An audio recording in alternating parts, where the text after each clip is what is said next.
அடுத்ததாக பார்க்கக்கூடிய ராசிக்காரர்கள் கும்பராசிக்காரர்கள். கும்பராசிக்காரர்களுக்கு கண்டிப்பாக புதன், நவகிரகத்தில் இருக்கக்கூடிய புதனுக்கு தீபம் ஏற்றுவது மனத்தாங்கல் தீரும், டிப்ரெஷன் குறையும், பிள்ளைகள் விஷயத்தில் காணப்பட்டிருந்த பிரச்சனைகள் தீரும், எதிர்பார்க்காத இடத்துலேருந்து நல்ல செய்தி கிடைக்கும். கழுத்து, வாய், பற்கள், கண்ணு, காது, மூக்கு விஷயத்தில் சிறிது கவனம். மற்றபடி எல்லா விஷயமும் ஏற்றும். துணை அல்லது துணைவியாருடன் மட்டும் வாக்குவாதம் வேண்டாமே.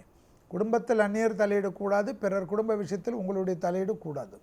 காதல் அமைப்பிலும் கவனமாக இருக்க வேண்டும். தொழில் சார்ந்த விஷயத்தில் தைரியமாக முன்னேறலாம்.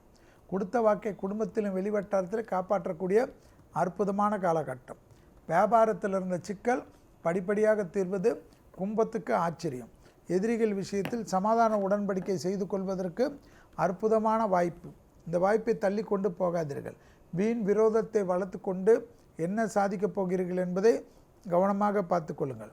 தொழில் சார்ந்த விஷயம், வியாபாரம் சார்ந்த விஷயம், படிப்பு சார்ந்த விஷயத்தில் அனுகூலமான அமைப்பு. எடுத்த காரியத்தில் ஜெயம், அனுகூலம் காணப்படக்கூடிய அமைப்பு. உத்தியோகத்தில் அற்புதமான காலகட்டம். எதிர்பார்க்காத இடத்திலிருந்து நல்ல செய்தி கிடைக்கும். இடமாற்றம், வீடு மாற்றம், மனை மாற்றம், தொழில் மாற்றம் போன்ற மாற்றத்துக்கு தயாராகி கொள்ளலாம். சிலருக்கு பண்ணை வீடுகளில் அதிக ஈடுபாடு இருக்கும். விவசாய நிலங்களை வாங்குவதற்குண்டான முயற்சி வெற்றி திருவினையாக்கும். நீண்ட நாட்களாக இருந்த தாய் வழி உறவு, தந்தை வழி உறவுடன் சமாதானமாக போய்கொள்வது நன்மை தரும். பிள்ளைகள் விஷயத்தில் அவர்கள் குடும்பத்தில் காணப்பட்டிருந்த ஒரு மனத்தாங்கல் படிப்படியாக நிவர்த்தி ஏற்படுவது கண்கூடாக பார்க்கலாம். கூடா நட்பு கேடு விளையும்.